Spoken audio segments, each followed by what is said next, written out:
Okay, I know you all are having great conversations and enjoying your lunch, but just to try to get us back onto time, we're going to go ahead and sort of, while you're eating, have Ted Tomasi, Dr. Ted Tomasi, talk with you about the economic impacts of oil spills.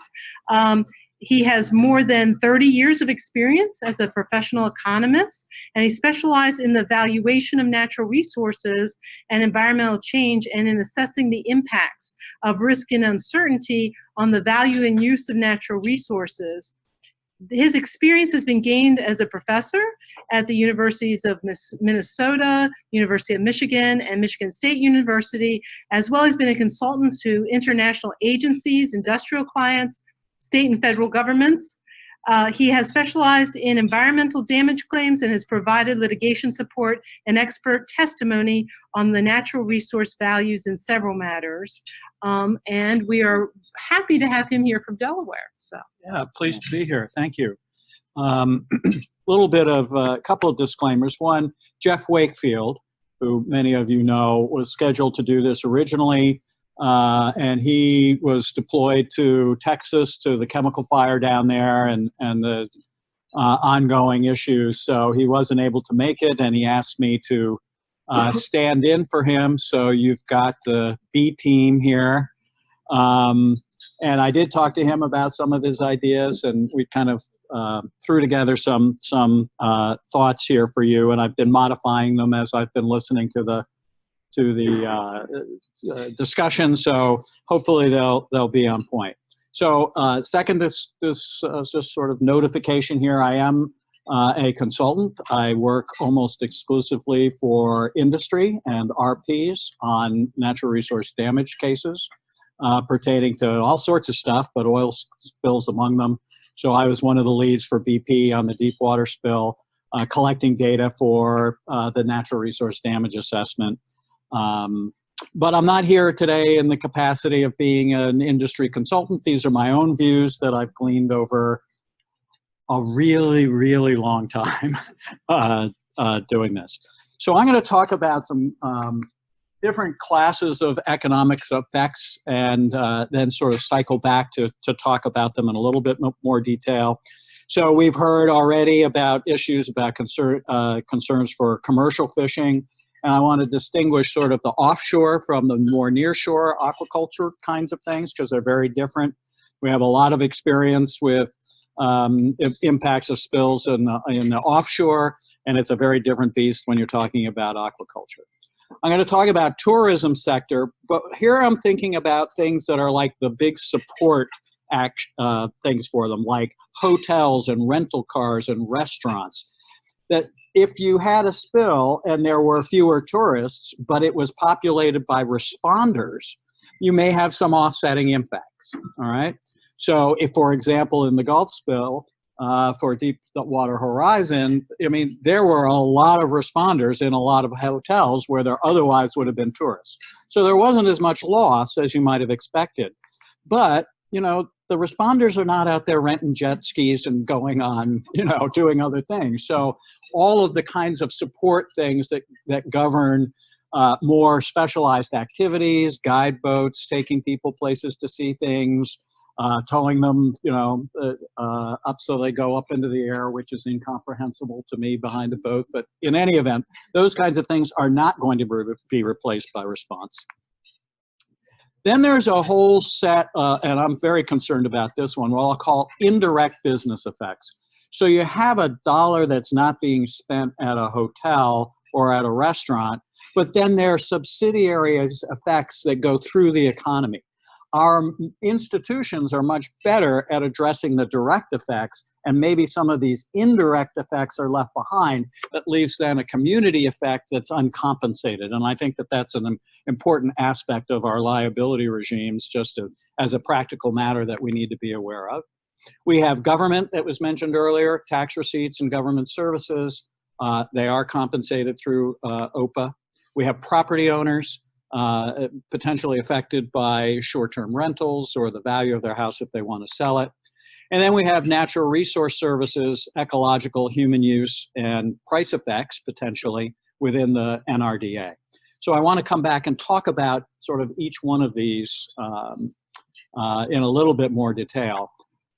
But I want to sort of thematically put out these notions that, you know, the type of impacts, the net effects of the spill.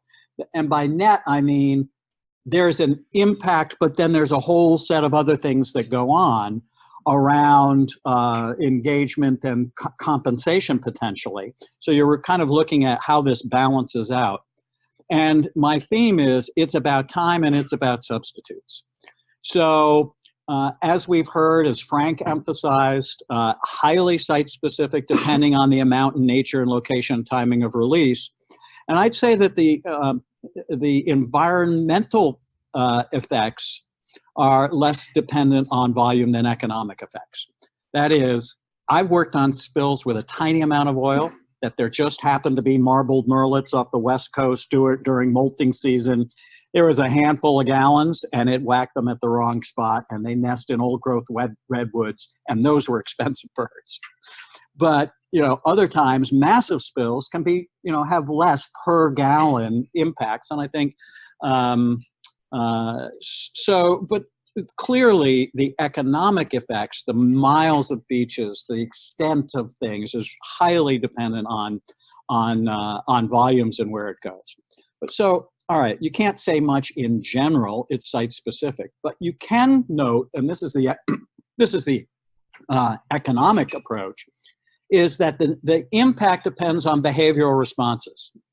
If somebody responds by doing something else or not doing something at all, then that is the footprint that's leading to economic impacts. So it's all about what are their opportunities, what constraints are placed on their choices from those opportunities, and what information do they have to make use of them. And I'll give an example. I'm thinking of coming down. I hear that there's an oil spill. I'm not sure if it's in my area or not. How do I, if I'm a local, I probably know exactly it's that end of that beach or that side of the spit got it. But if I'm coming from farther away and I'm a tourist, I really lack information. So then the information would be, well, if I come down there, we want to go on that, you know, marine mammal watching boat. Can we get out of a different port? Are there other ways that I can gain as much value from this trip? So it's about what I know about my opportunities and what constraints are being placed on them or opened up. Yes, I'm staying in this hotel, it's kind of in the spill zone, but they're coming up with shuttles for me to move, you know, to get me to a spot that's outside. So, you know, it's how people respond in their behaviors. And the second big theme that is often not thought of is how those choices and opportunities and information is guided by institutions. And we're talking about today institutions of surrounding oil spill response, and compensation. So the net effects really depend a lot on planning, response, liability, and compensation, both public and private, those regimes, as well as assistance. So Deepwater Horizon, you know, famous pictures. The famous pictures on the single most demanding day, 1,000 miles of boom. Remember the in storage, there were 685,000 feet of boom. Well, this is 5 million feet of boom. Right? This is the dwarfs what would have been stored. The number of vessels on the water exceeded those on the D-Day invasion. I was sitting in the command center and that fact was stated, and I was just, it put it in a completely different context. 48,000 response personnel, a lot of dispersion. This is not your average spill, all right? Lots of activity, lots of claims, big numbers. But I wanted to give you a little bit of perspective. This is a graphic from ITOP, the international agency assisting in response to oil spills internationally. And one of the nice lessons that comes from this is this graph, which shows the number of spills by year. And the two colors are greater than 700 tons, two N's, an E and an S. or the smaller spills, 7 to 700. 700 tons, roughly 185,000 gallons, 4,500-ish barrels. So good news is these are tanker spills only, sort of coming down. So a lot more care being given, double hulls, etc. So while we do have an occasional something like a deep well blowout that is a monster, we either have tankers, and we've looked at the graphs earlier, and the probability and sizes are small, are falling, which is very good news. And then we have these sort of idiosyncratic events like the pipeline going to the power plant on the Patuxent breaks. The pipeline that spill I'm working on in California, the Refugio spill in Santa Barbara breaks. You know, the jet fuel spill.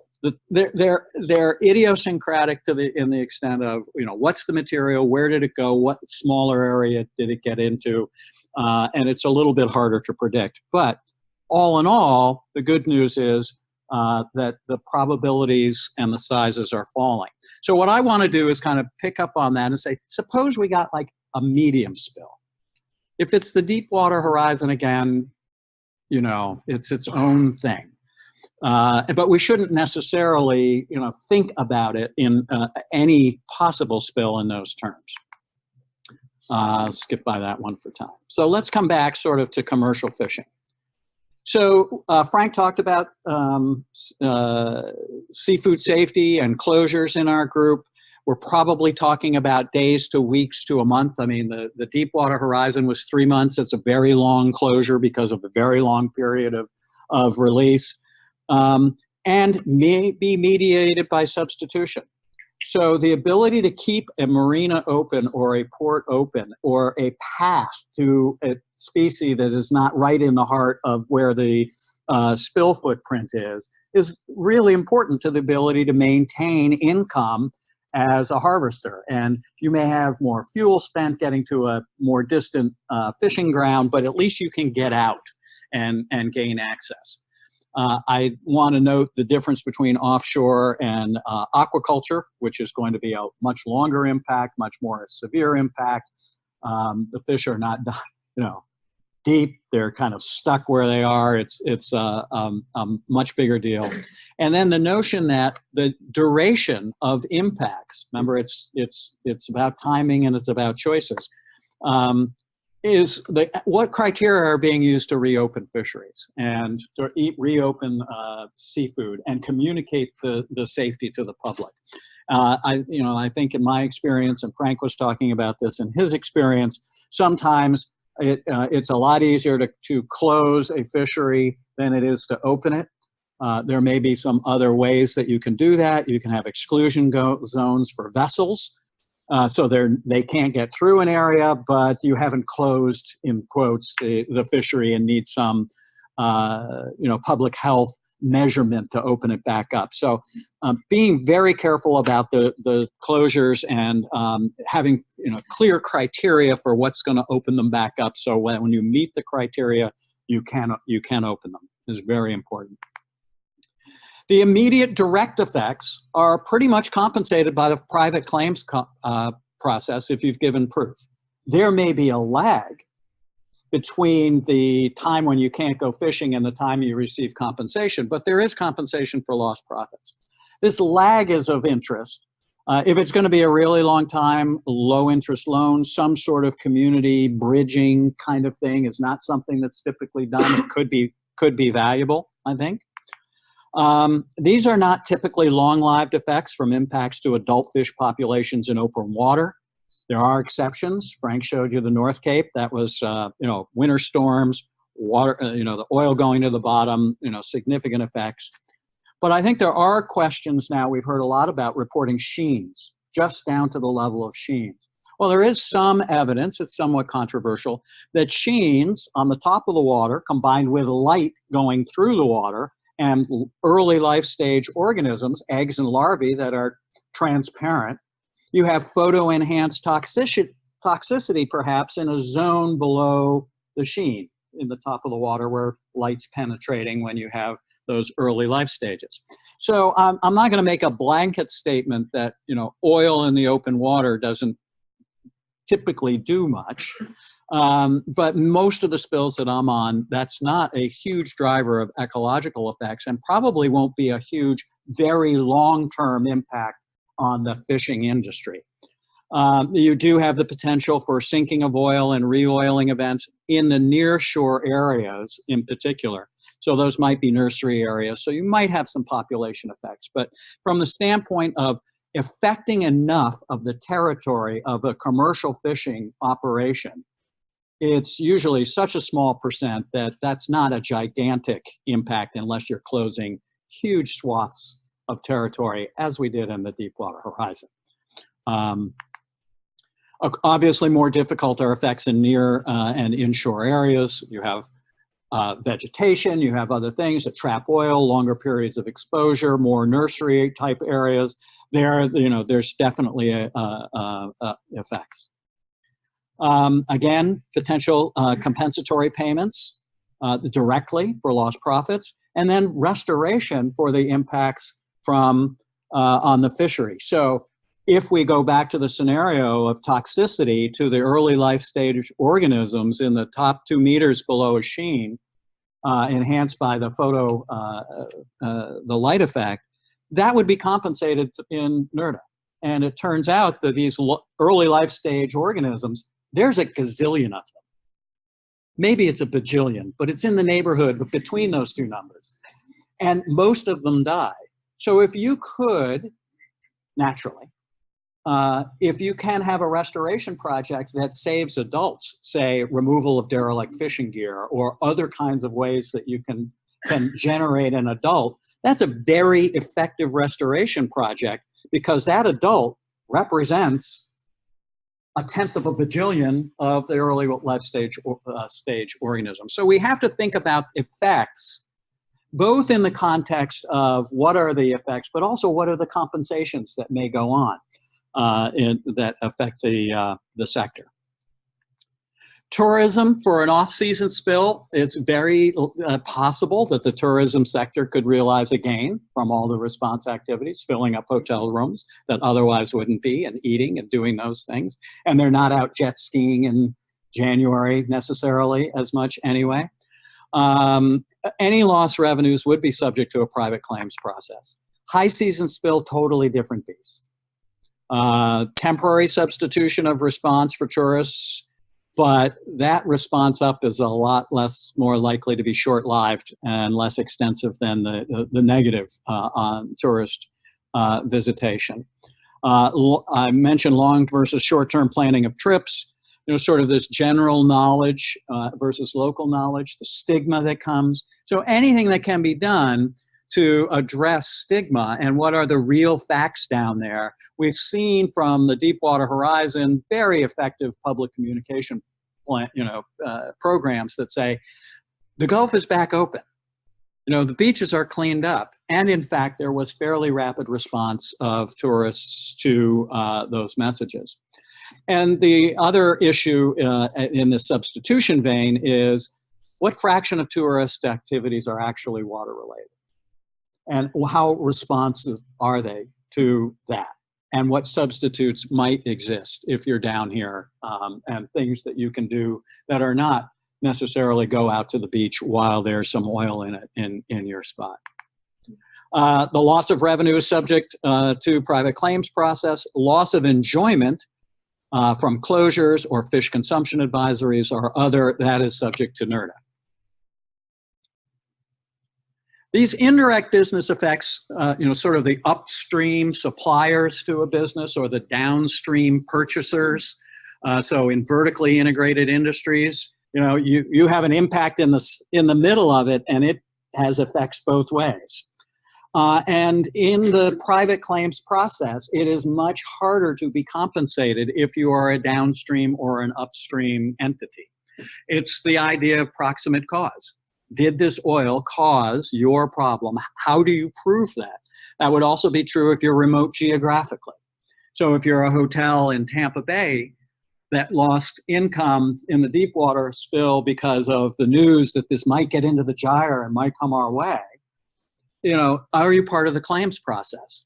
Well, maybe, maybe not. And certainly if you're around the east side, you know, you're just kind of out of luck. So I think there are limitations in the way that probable cause is applied to private claims for economic effects.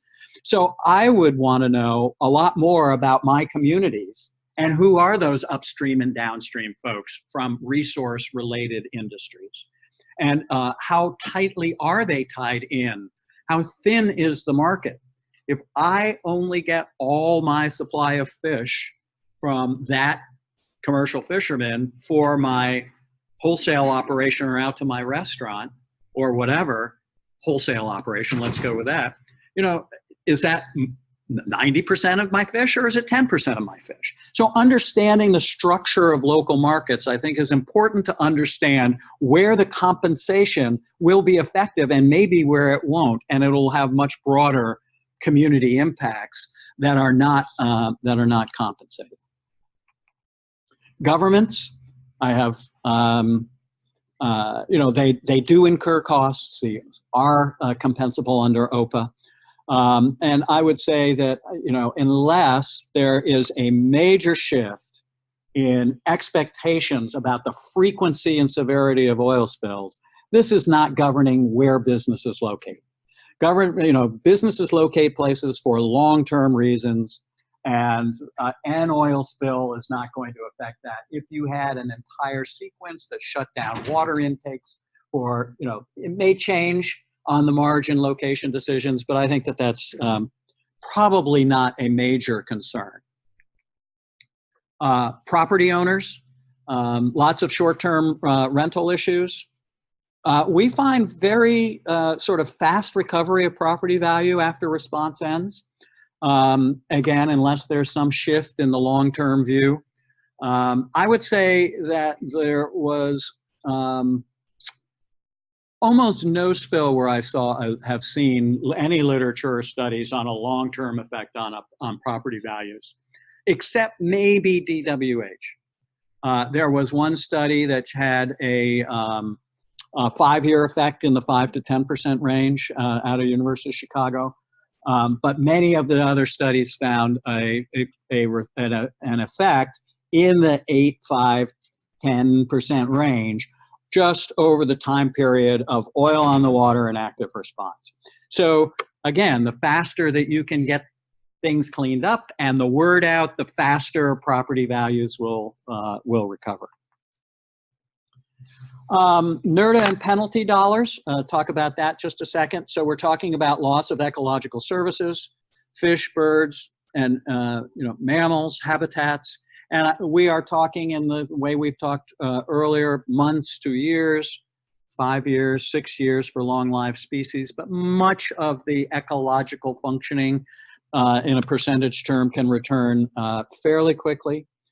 Loss of human use services, so you do compensate for any losses of recreation, cultural uses by tribes, if that's relevant, or price changes. You don't see this very often in NRDA, but if there was enough shutting down of a fishery such that you affected local markets and prices go up, that is compensable as a NRDA loss. You need economists to measure it. And it doesn't get done very much anymore, but that is a possibility.